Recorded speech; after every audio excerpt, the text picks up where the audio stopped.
So hello ji, namaste, welcome back to the channel's AB series. So today's video is for those students who are moving from standard 9 to standard 10. Okay, so I have experienced from my last year that what is standard 10, what are the key points, and from my experience, from my failures, from my mistakes, I have learned so much, and today I am going to share all the things with you all. So here are some of my tips and suggestions for standard 10th. So let's begin. First is don't get into rumors.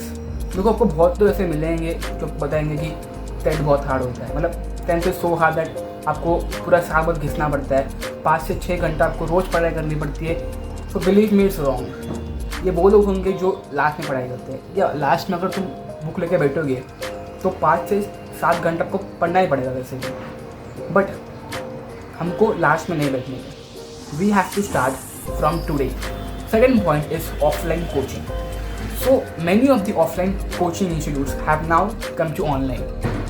So there is no offline coaching first of all. Second is online coaching. In online coaching there is not that understanding which is a physical, which comes in a physical classroom. Okay, so it now depends on you, right? Whether you have to pay for an online coaching class or you have to learn from YouTube from free. So I have given some channel links in the description box and I will put some here around. You can check this out. They are teaching very well on the channels, and these channel links are from Maharashtra board. CBSE ICSE boards can check out the channels. I will mention some of them in the description box too. Next point is to make a consistency.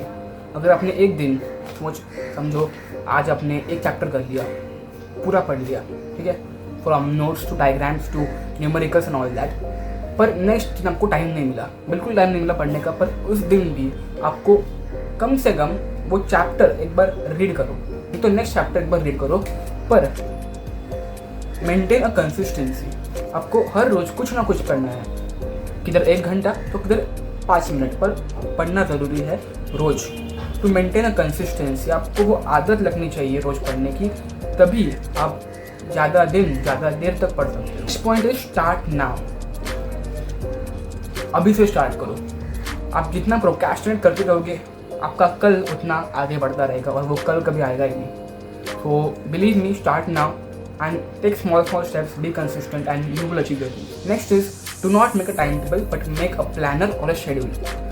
Time table एक ऐसी चीज़ है जो कल या परसों टूटने वाली है. आप आज बनाओगे कल टूट जाएगी. Don't have to make a time table, you have to make a planner और अ शेड्यूल. सो एक दिन का शेड्यूल बनाओ, जैसे कि मेरे को एक दिन में पहले इंग्लिश पढ़ने का है थोड़ा, फिर बायोलॉजी पढ़ने का है, फिर हिस्ट्री पढ़ने का है. नहीं तो फिर एक वीक का बनाओ, मेरे को इसके 5 चैप्टर्स, इसके 1 चैप्टर, इसके 2 चैप्टर्स ऐसे कंप्लीट करने के. फिर शेड्यूल या प्लानर बनाओ और ना कि time table. So next is make your own notes. So this is the most important point. You have to make your own notes whatsoever. अगर आप खुद के नोट्स नहीं बनाओगे तो लास्ट में आपको बहुत दिक्कत आएगी. ये मैं आपको अपने पर्सनल एक्सपीरियंस और मिस्टेक से बता रहा हूँ कि make your own notes and make some interesting notes. Starting से आपको नोट्स बनाना चालू किए अपने, तो you will make some interesting notes, like concept maps बनाओ, बेड विद स्केच पेन्स और कलर्स, जो आपको अच्छा लगे उससे बनाओ. इंटरेस्टिंग तरीके से पढ़ाई करना सीखो and that is important. Because आप 8 में पढ़ाई करते हो, 9 में पढ़ाई करते हो, वो ठीक है, आप 8 और 9 तक रट्टाबाजी ठीक है, पर जब आप 10th में आते हो it is a next level. आपको पूरे साल का पोर्शन एक साथ पढ़ना होता है और एक साथ एग्जाम में लिख के आना होता है. सो एट दैट टाइम रट्टाबाजी काम नहीं आती. You have to understand the concepts. Next is focus more on your text books. आप डाइजेस्ट उठाओगे, आप मास्टर की उठाओगे, आप गाइड्स उठाओगे, चलेगा, कुछ एक चीज़ उठाओ, पर उसके साथ अगर टेक्स्ट बुक को आपने नज़रअंदाज कर दिया so you have lost the battle. Text book बहुत इंपॉर्टेंट है फॉर बोर्ड्स, बिकॉज कुछ भी हो जाए बोर्ड्स में टेक्स्ट बुक से आने वाला है. तो focus more on your text book. Next is focus on content and not time. So अगर आप दिन के 1-2 घंटा पढ़ते हो और वो ज़रूरी है, डेली 1 to 2 आवर्स पढ़ना ज़रूरी है, और अगर आप टाइम लेके पढ़ोगे तो आपको दिक्कत आ सकती है. अगर आप टाइम से बैठ रहे हो you will not gate focus.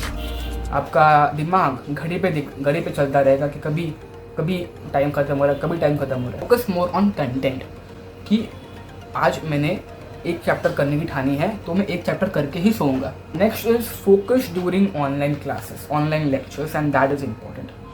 I have done a huge mistake by not attending my classes properly. Side में यूट्यूब मत खोलो, ये एक टिप है.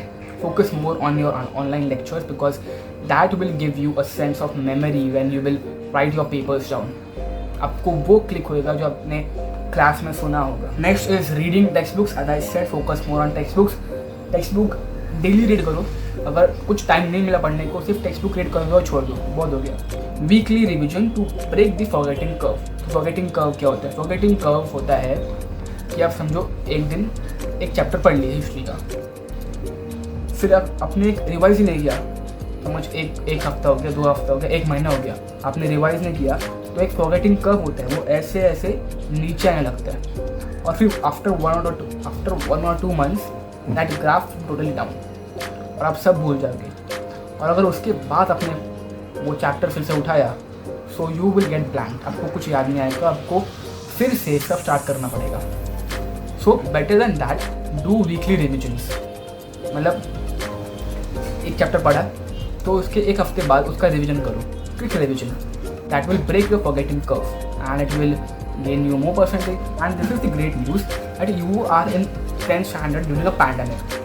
So उसकी चिंता आप बिल्कुल मत करो कि कैसे एग्जाम्स होंगे और क्या होंगे. Next is focus on all subjects. ये बड़ा इंपॉर्टेंट है. देखो आप क्या करते हो, मतलब बेसिकली सभी करते हैं ऐसा कि स्टार्टिंग में they start with science, maths और SS, social science, but they do not give equal focus to subjects like English, Marathi. तो ये सब्जेक्ट्स भी उतने ही इंपॉर्टेंट है जितने आपके दूसरे सब्जेक्ट्स दैट इज साइंस और maths.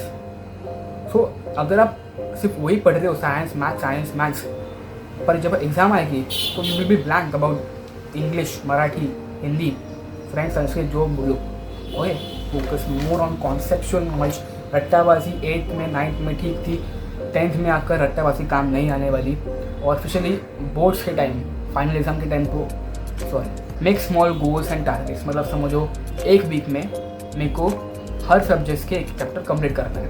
So that will be your first goal. And after completing that goal you should reward your self. Yes, खुद को रिवॉर्ड दो. जैसे कि एक कैडबरी ला दी खुद के लिए, तो खुद को एक गेम खेल दिया 1-2 घंटा आराम से. That will give you more motivation. Achieve small goals that will help you to beat your large target, that is 95, 98. And the last point is make some sticky notes to get focused, to get motivated, to get concentrated. We'll put some images of the sticky notes here that I used to write when I was in 10th. So that's it for this video. Hope you like this video. See you in the next one.